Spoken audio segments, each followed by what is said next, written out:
Welcome to Midlife Women Entrepreneurs, where you'll find real stories, practical strategies, and the mindset shifts you need for entrepreneurship.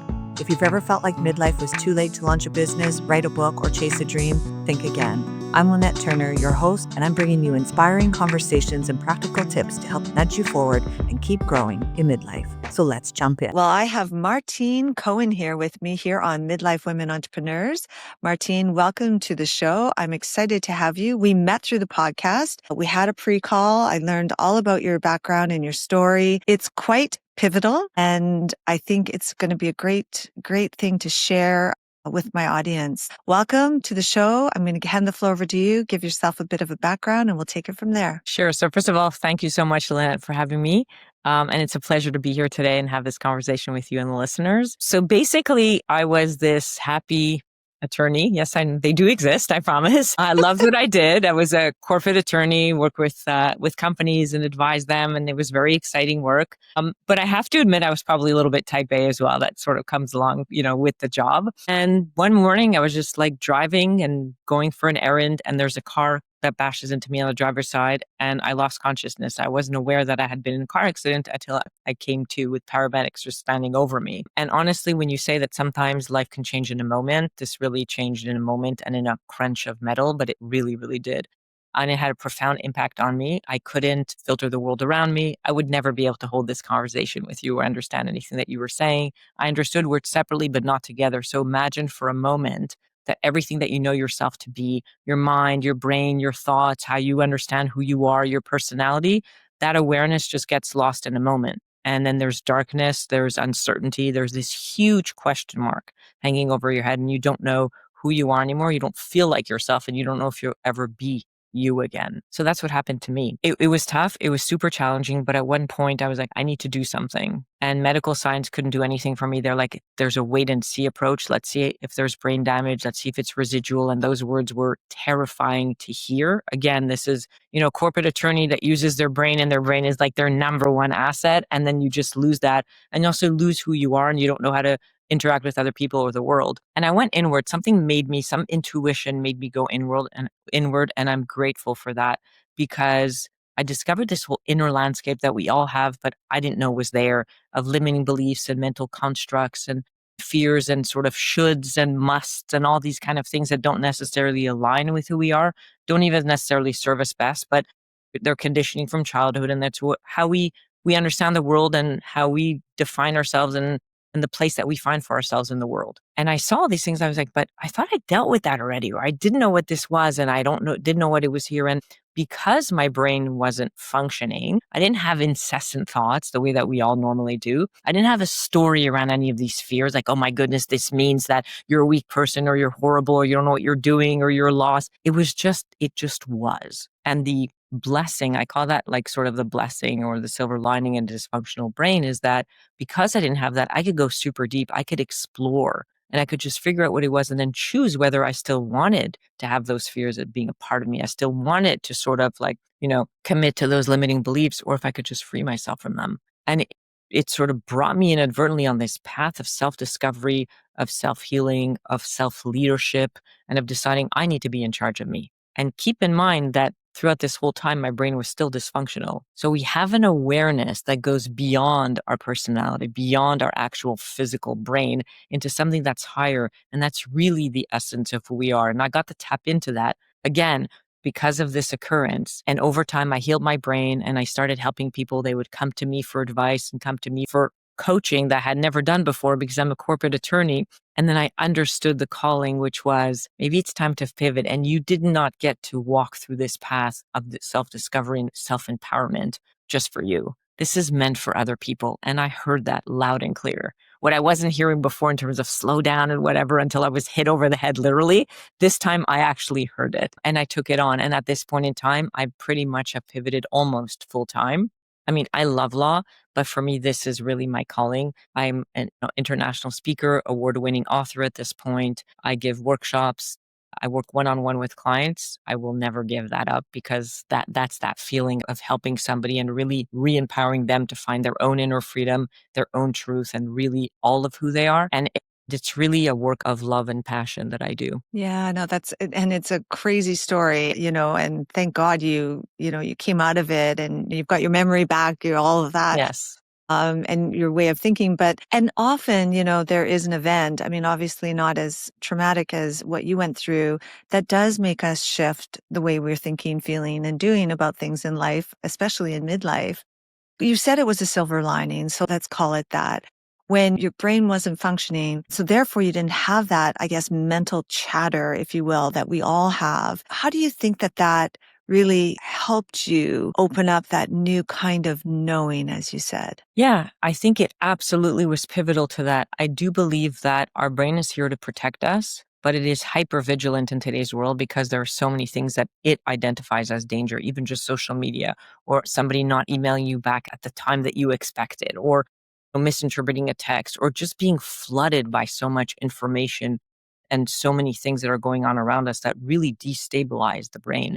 And so we wake up, our brain's already oversaturated and overwhelmed. That's like the new baseline, which is sad to say, but that's the reality.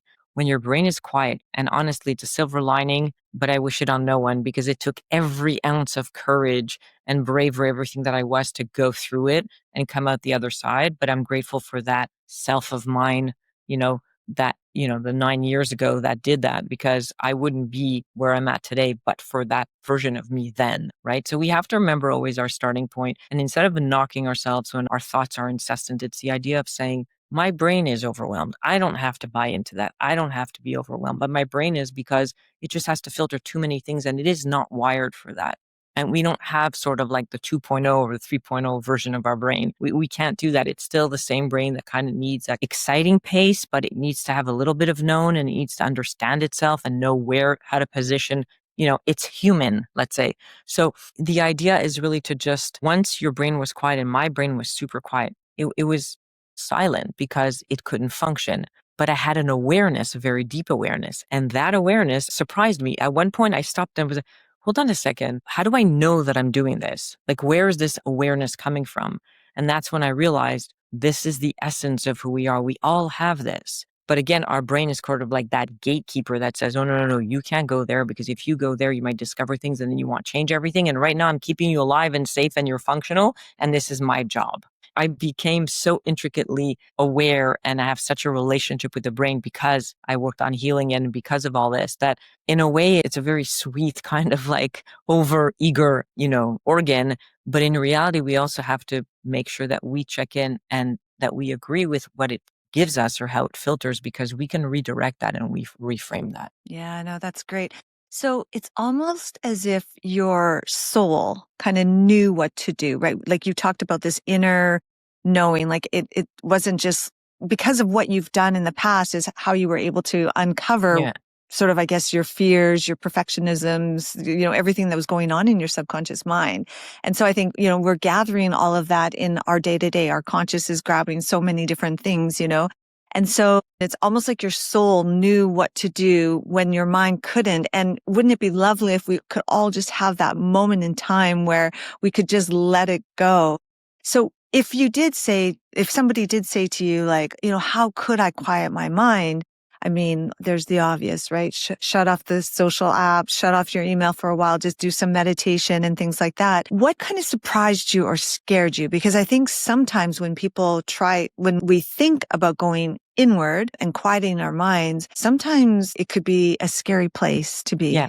It's a scary place because it's very unknown. It's a scary place as well. And anything, by the way, that's unknown to the brain is scary to the brain unless you program it differently. So number one, it's extremely unknown. Number two, we live in a society that's very outwardly focused. So going inward, first of all, is not only unknown, it's unfamiliar. It's not something that we condone. It's not something that we talk about sufficiently. It's not something that we're educated to do in schools. It's quite the opposite. Keep your feelings to yourself, kind of like have a cool approach and attitude.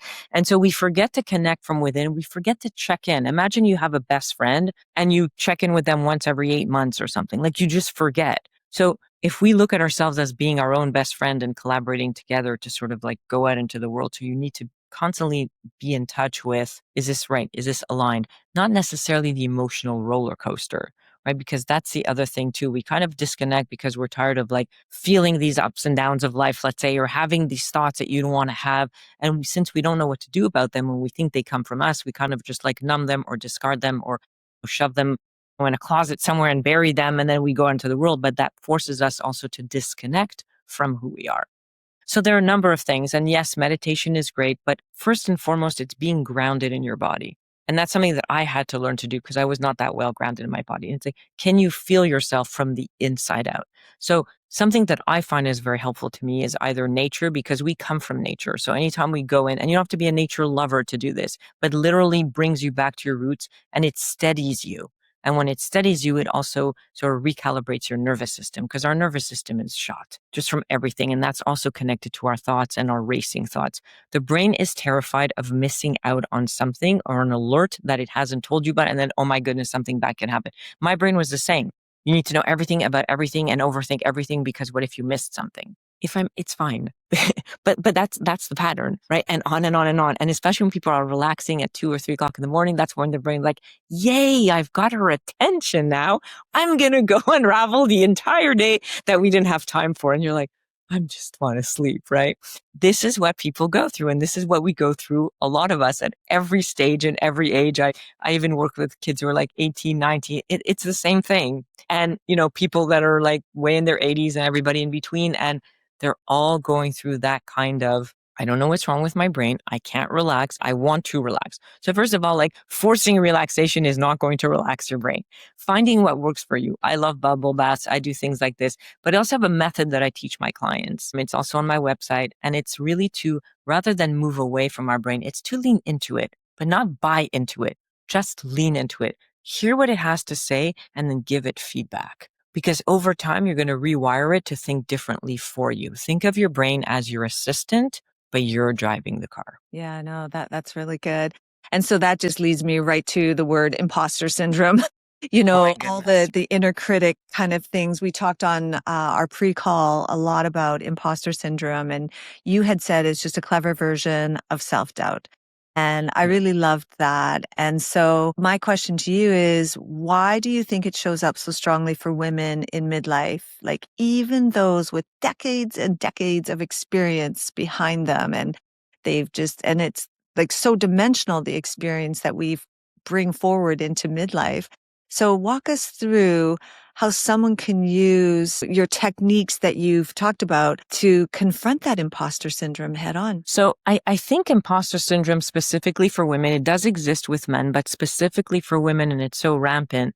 But I think that's part of historical conditioning. I don't know that 500 years ago, women actually felt the imposter syndrome because they were doing the role of being at home and taking care of the home and the kids in the way that they did and their grandmother did and so on and ancestrally was done. But in today's world, the woman basically can wear any hat she wants, right? In other words, could be a mom, could be a wife, a best friend, sibling, go out into the world. Really, we can vote, we can do whatever we want, we can get jobs, we can run companies. And I think at some point when you're busy in your 20s and 30s, let's say, building that foundation, you're busy with that, right? You have to prove yourself, to others. There is somewhere to go. By the time you're in midlife and beyond, you kind of get more comfortable with life, which is ironic because that's when all these things start popping up and people are like, well, wait, I was so fine before. Like, why is this popping up now? Is everything that I accomplished like useless and baseless? And it's like, no, it's because it can emerge now because you're strong enough for it. But it catches my clients every time where they're like, I can't believe now when everything is going well is when I'm having all these things and questions about myself and uncertainties and doesn't feel good inside. And I'm like, no, this is perfect. This is great. This is where it gets juicy because this is where you're going to expand into even more of who you are. But at first it feels very scary. So if that's how you feel, anybody who's listening out there, that's perfectly fine. That's the first step to something even greater. But back to your question, I think for women, we still have that conditioning. And so once we're done foundationally building ourselves, if you have kids and your kids are older already by then and they're more autonomous, this is when you start reevaluating. And it happens automatically. It's not something that we just get up one morning and say, I'm going to reevaluate my life now and see really what I don't like and what sucks. It's not like that. It just kind of happens. It's developmental. And once you're steady enough and strong enough in your foundation, you're going to start questioning certain things, or questions are going to come to you. That imposter syndrome in a place where somebody is actually doing quite well. It's not on the way up. It's not when you're struggling. You don't feel like an imposter when you're struggling. You feel like an imposter when people are starting to reflect back to you that you might be successful. So there is a fear of success that can come into that. And there is self-doubt. And there's also maybe that inner critic from a long time ago, either something that we absorbed from childhood, because again, historically, because we have moved out of something into something greater, there is still of that conditioning that's there from a grandparent, from a parent, from society, from certain countries where it still exists today, right? Women are still limited. So that's still ingrained in us, and it might take a while for it to come out in terms of generations. But women will feel it then. So if you feel it then, it probably means you're doing really, really well. People who are not successful don't have the imposter syndrome. It's people who are starting to accomplish and achieve what they hoped for, what they wish they could do. And maybe at a certain point in time, they do encounter a challenge that they didn't expect. It's not because you don't know what you're doing. It's not because you're on the wrong path. Go through it. It's going to teach you something. It's an opportunity to learn something more and to sort of like sharpen one of those tools in your toolbox. I love it. It's almost like trusting Yes. your gut a little bit, or just actually not even your gut, just having this deep internal trust for yourself, which it sort of sounds like that's kind of what you did. You went from this, very successful, happy lawyer to, oh, I'm going to pivot to something that I'm more passionate about. And I think you said something to me on the pre-call. I forget what it was, but it was similar to, that was my work and this is my passion. Yeah. So law is my passion and No More Layers is my calling. And it's so clear to me now, because at first I was like, lawyer, this work, like, who am I and why is this happening to me? It really felt like that at first. Like, I just want to do what I was always doing and I want to be happy, and I'm happy with that and I love it. But this was the expanded version of me. And sometimes, by the way, we dream of expanded versions of ourselves. But when we get to that point of that crossroads, it's scary. So that's okay. Give yourself a moment to feel that fear, acknowledge it and say, I get it. I've never done this before. But then you get to choose, not based on the fear. You get to choose what you want to do next. But it's okay to acknowledge those feelings. It's actually important. It's your body trying to tell you something. We just don't have to buy into it and stop ourselves or limit ourselves because of them. So what do you think a woman can do to get that trust? I think it is a bit different than intuition, right? It's beyond that intuition. It's really just, keeping trust in yourself. So when you get those feelings of imposter syndrome or self-doubt or, whatever the inner critic, your mind is saying to you, how can they keep the trust alive? So I love that question, Lynette. I think it's a great question. I'll tell you, I think it's a two-step approach. The first one is really to just remember that all of who I am and all the different versions of me actually got me here. So I can trust in the fact that everything that I did, that I chose at that time with who I was, and at the core, I'm the same person, right? Experience just expands us and gets us to be better versions of ourselves, got me here. So I think I kind of know what I'm doing. I know who I am. Look at who you are, not what you've done. And most people actually have the imposter syndrome around, again, outwardly based things. Right? It's not inwardly, I'm an imposter. Well, I'm a woman. I know I'm a mom. There's nothing impostery about that. But it's really about remembering and going back to self and saying, okay, wait, before I look at anything external, what I'm doing, let me just recenter with me. So who am I? So you could literally say, so I'm this woman and I'm this age and I represent this and these are my values and this is what I stand for. Like, we need to reconnect because we're so disconnected that then all our fears, are outwardly based on, oh my goodness, was this good enough? Did I speak to that person properly? Maybe I didn't. I'm going on a speaking tour and I'm going to speak in front of 300 people. I don't know. Well, why would they listen to me? It's that inner critic that comes, but it's the inner critic when you're disconnected from you, when you're connected from within and you know your purpose and you have a why. Give a reason why you're doing something that aligns with you, that's meaningful to you. Doesn't have to be meaningful to your neighbor, has to mean something to you.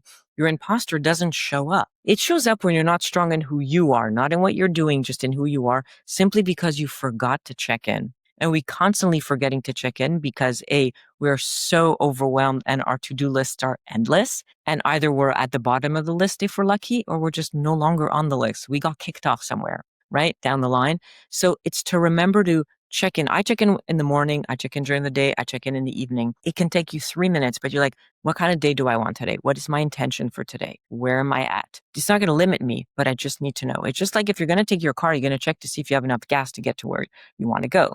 We just don't do it with ourselves. So that's really the first thing. And it's the second thing is really to start questioning. If you have a doubt, if you have a fear, we usually try to avoid it at all costs. Lean in. not to buy into it, but just to understand it better. Because as you question it, usually it's going to dissipate. It's not based on anything real. And if it is, you want to know what that fear is about. You want to know if you go skydiving and this is the risk and whatever, you may not want to do it because if your parachutes don't open, you're kind of dead. But in other things that are a lot less risky, you may want to hear what your brain is trying to tell you or another part of your body and see if you agree with it. I feel like I'm an imposter. Great. Do I agree with that? But for the feeling that I'm having right now of self-doubt, what would I do? What would I choose to feel instead? You're reclaiming your power and you're reconnecting from within. And that is extremely, extremely effective tool. Let's back up a little bit though. When you said law is your passion or was your passion, Yeah. but this work really is your calling. And I really think that that distinction is so powerful. And I don't know if many people can get to that place, where they were passionate about something, but they're really doing what they were called to do. And I think that's wonderful. How could a midlife woman start to really sort of see the difference between what they're good at and what their soul is really actually asking them to do next? Yeah. So start with what you're good at, because that's a great starting point. Just listing or sitting with, okay, this is what I'm good at. And then the good at plus meaning. So how much meaning does it have to me? Is it meaningful to me when I do this? Does it feel fulfilled? Is it purposeful? Because we can be good at a lot of things, but it might not be as meaningful to us. And that's totally fine. That's great. But when you start digging a little bit deeper and sort of, okay, so I love doing strategy and I love speaking and I love words, and that was great. But this is like soul work, right? This is where, you can look in the mirror and see you're going to light up when you talk about it. It's something that you would do. I saw this in a movie once. I can't remember the name of the movie where they were like, that this is a calling for you. This is the right thing. If you would get up every morning and do it for free, like instinctively, you just know. And I was like, and it was a romantic movie, like nothing deep, but that line stuck with me. And I'm like, oh my goodness. And then I started thinking, well, would I do this for free? Would I do that for free? Right. So it's these kind of really cool questions that sort of like right away, it's like hone in right to the essence of something. And would you do it for free? Would you ever get bored of it? Would you ever get tired of it? I would literally do this for free. You wake up in the morning excited to know that that's on your agenda for the day. There are many things that we enjoy, but there are not many things that we can say that about on a continuous basis. Right. And that's one of the concrete ways in which to try to find like what your real calling is or your true passion is, because especially as women, if we're busy in our 20s and 30s, we're raising kids, we're busy being moms and working and whatnot. Once you have a bit more time on your hands, it's like, wait, who am I? Like for myself, most women, we don't just live for ourselves. So once you get to a point where you have sort of that space, the time, but also the mind space to say, wait, I want to know who I am now. As an adult, I want to know who I am and I want to know what I like and what I enjoy. A lot of women come to me with, I don't really know. And they almost feel embarrassed or they almost feel upset. And I'm like, no, that's great. So first of all, you're a person who's of service. That's why you don't know, because you were busy helping others for so long. And I'm so glad you're here because I'm so glad that you've put yourself back on your to-do list, right? Like in your priority list. And so right away, they're like, oh, okay, this is not a bad thing, right? Because that's inner critic is always there. And then we start working through these things, not just what you're good at, but what speaks to you through different questions and different exercises. And they find it. And then they're out doing their second career or something else or volunteering or writing or just building whatever they were, and they are fulfilled women. And I think that's the most important thing. We forget that we have a right to give ourselves permission to take the time for ourselves and just to make sure that we also fulfill our own needs and our own calling and add meaning to our life. Yeah, that's great. And so if I asked you, what would be maybe one or two questions or reflection prompts that could get somebody just even started into tapping into that calling? So a lot of the time, it's not that we don't know what our calling is, but there's a fear around it. There's a fear around stepping out of the known, stepping out of the routine. It's not necessarily that it's going to be a shock. Like, oh, I didn't know why I wanted to be a ballet dancer. I didn't know I wanted to be an actress on Broadway. It's not like that. I mean, it can happen, but it's very rare, right? Usually there's so much fear around change and so much fear around rocking the boat and taking, our rightful place, sort of that assertiveness that we come and say, I don't know. So it's not just about getting to know what you're good at, but it's also starting to talk around and saying, well, what would be your biggest fear right now?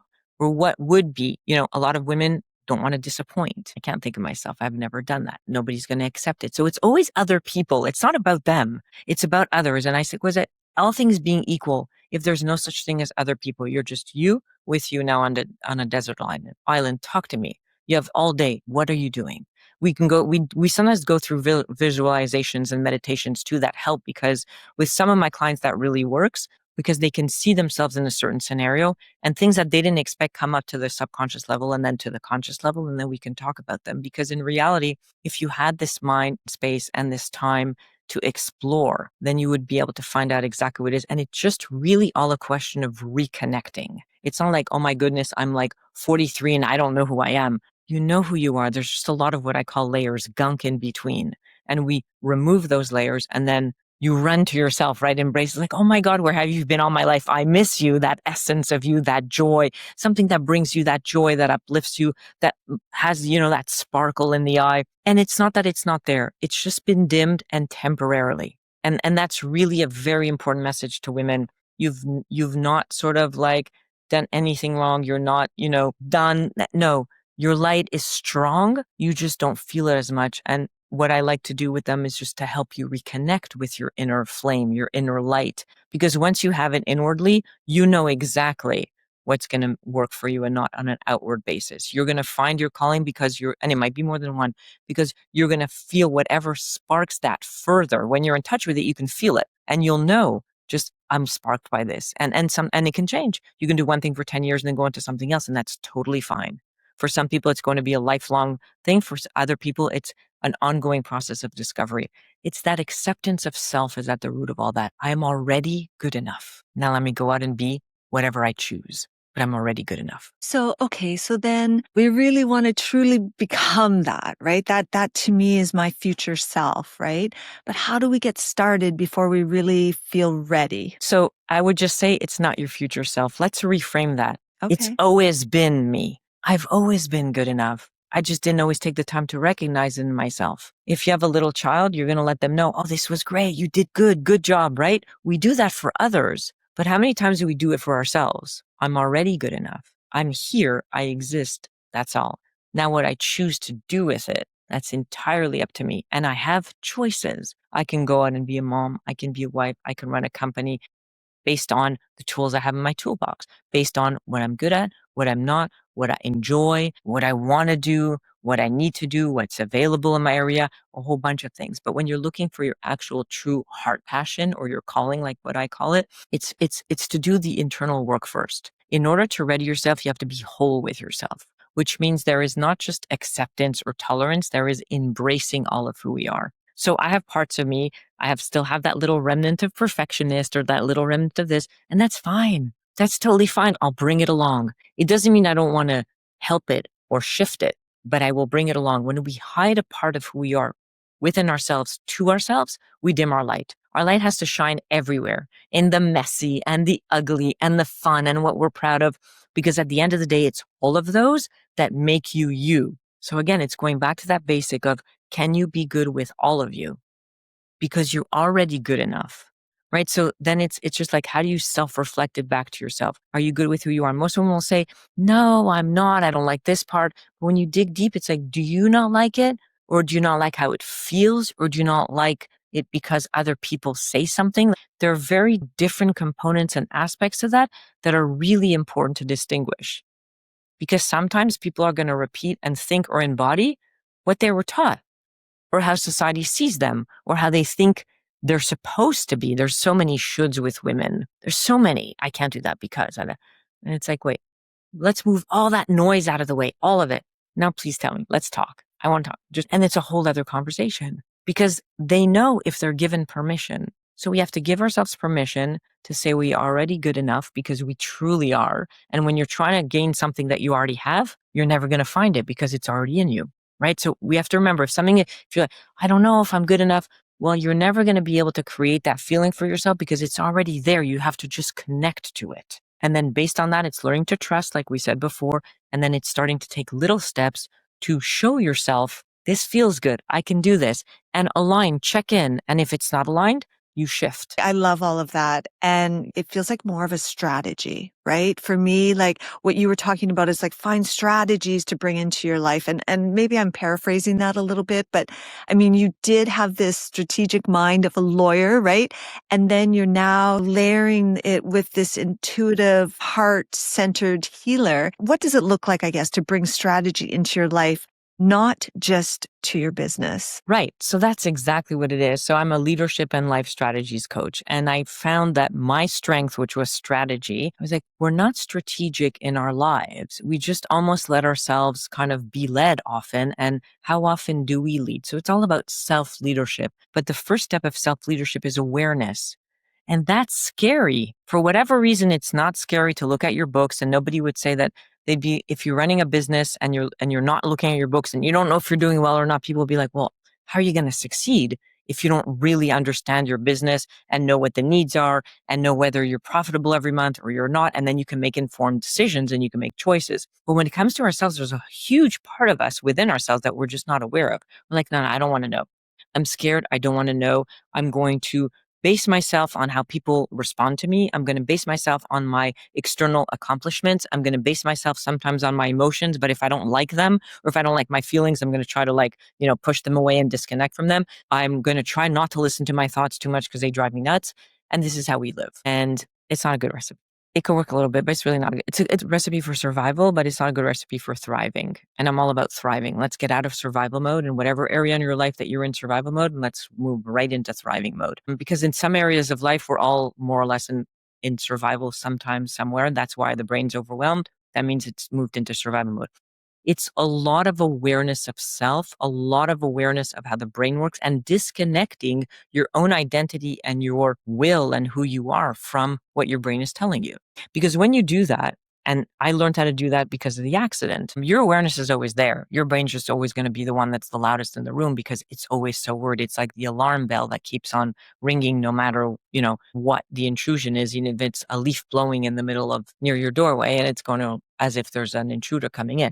So we want to lower that alarm. We want to sort of recenter, recalibrate, strengthen the nervous system so that there's more that we can sort of just filter through without it becoming like a jolt to the system. And then the idea is also just to remember who you are and come back to yourself a lot, because especially today, there is so much noise and so many distractions and so many obligations and expectations. So I don't believe in expectations. I believe in doing, I believe in discovery, I believe in exploration, and I do a lot, but not without expecting anything. I'm going to be fully vested in the process of getting somewhere, but the outcome is not in my control. The better the process, the better the outcome. There's no question. But if the process doesn't yield the outcome that you wanted, but you were fully vested in the process, you will either get a better outcome or you didn't have the right process for that particular outcome. Because really, we're kind of like operating a little bit in the dark, and that's okay. That's just what life is. We never really know how something's going to turn out. We think we do.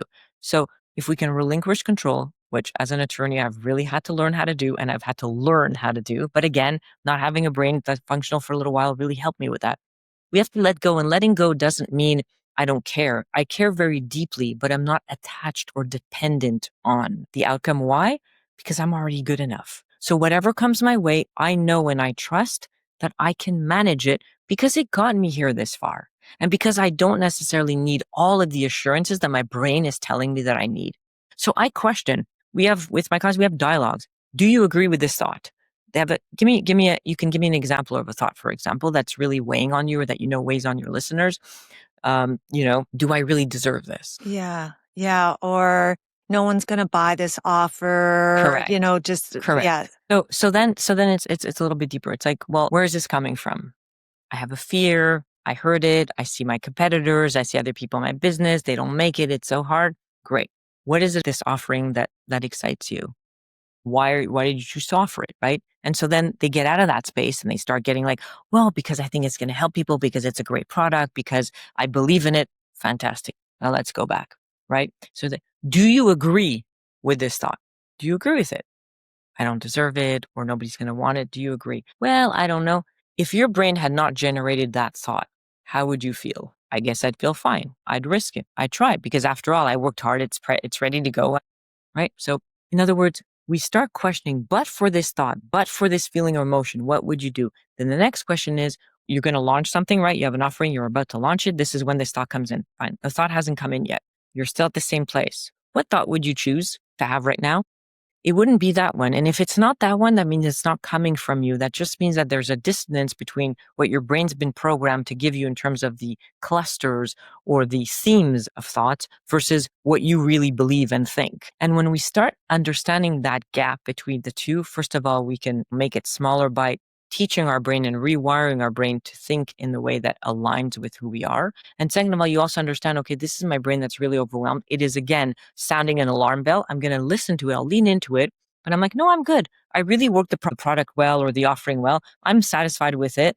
I tweaked it. It's good. I'm ready to launch it. We'll see what happens. Because again, we don't have control over an outcome. And based on the outcome, I'll know how to tweak it further. It's the same reality. But the empowerment that the woman has who says exactly what I just said now versus the disempowerment that the woman allowed by bringing in the thought, buying into it, making it a part of her own psyche and saying, yes, I agree. Nobody's going to want this offering, or I don't deserve for this to be successful. It's not helpful. She doesn't align with it. She doesn't truly believe that, or else she wouldn't become this far along in the process of actually creating a product and investing.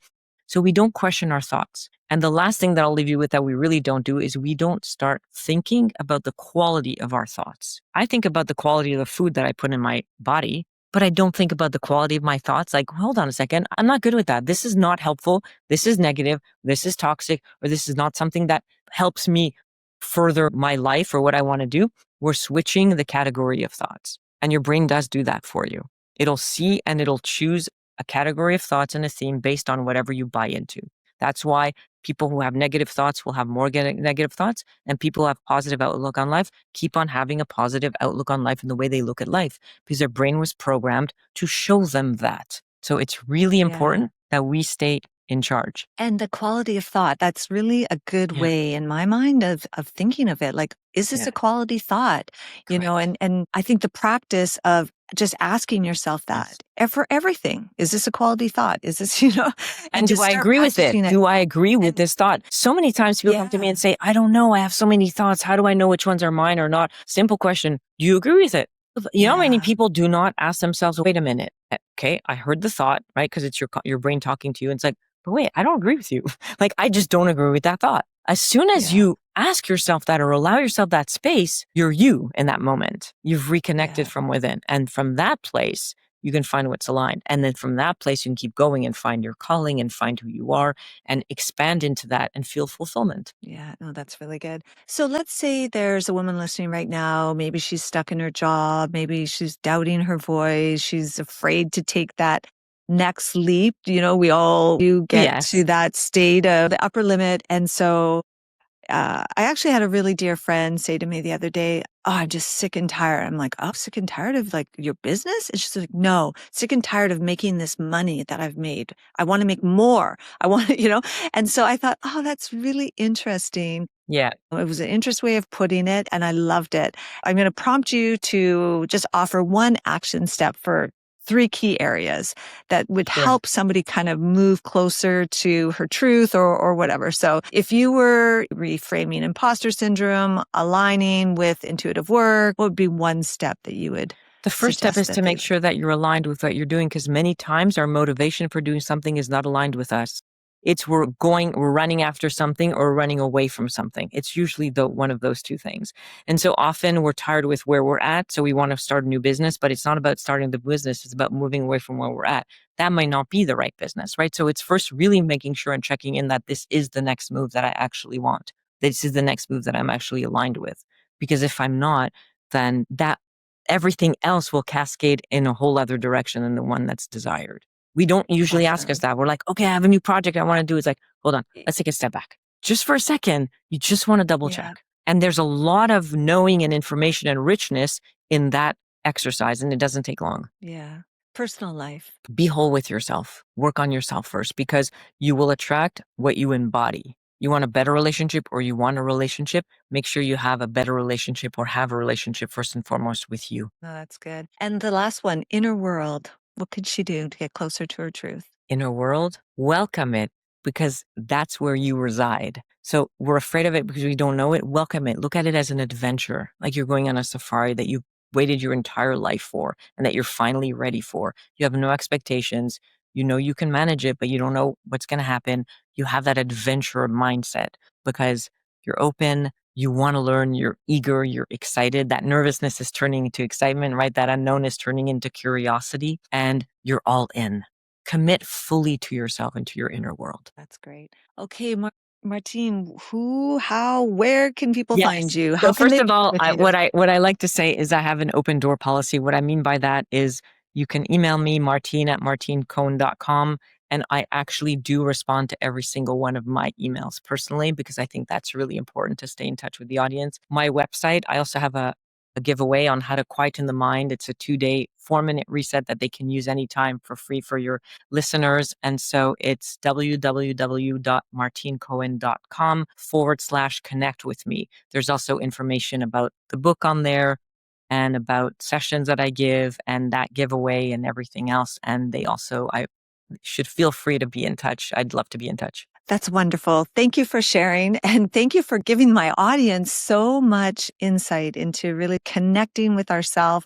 I mean, I've done a lot of podcasts on really using your intuition, but I think that word trust and asking yourself, is it quality? Is it something that you believe is true? I think those are really tangible pieces, and I love that. So They're thank very you for sharing. tangible. And My pleasure. They're very helpful. There are tons of, by the way, client stories and exercises in the book in each chapter to really go deeper in that and to meet the reader where they're at. So that might be something too that if somebody is wanting to do that work, they might look into as well. Questioning is amazing. huge. Yes. Yeah. And the book again, Martine? The book is No More Layers, Discover Your Inner Yeah. Power and Reclaim True Freedom from the Inside Out. Amazing. All right. Well, thank you for being such an awesome guest. And I look forward to kind of just watching you and see what you're doing.